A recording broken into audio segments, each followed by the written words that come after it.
سلام دوستان، من در لهستان در پایتختش ورسو هستم.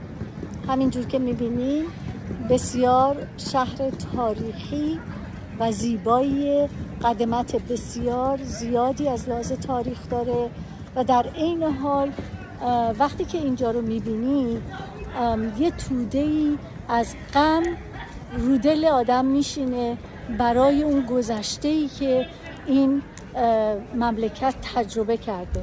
حمله های بسیار زیاد از طریق کشورهای مختلف و همینطور کمونیسم و انسانهای بیگناه رو کشتن. این مملکت به خاکستر کشیده شد و دوباره از سر ساخته شد به خاطر همدلی و هماهنگی مردم خود این مملکت و امروز استقلالشون رو دارن. این منو به یاد ما انسان ها میندازه که میتونیم دو جنبه مختلف در وجودمون داشته باشیم.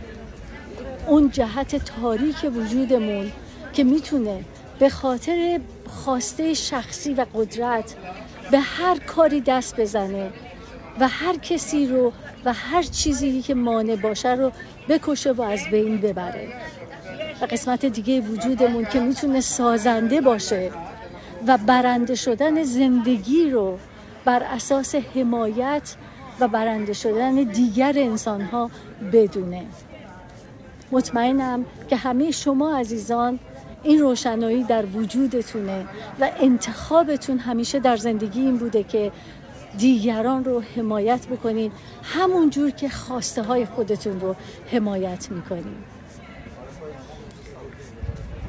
این مملکت امروز از خاکستر به یک مملکت زیبا و نوینی رسیده و در عین حال اون تاریخ خودش رو محفوظ نگه داشته.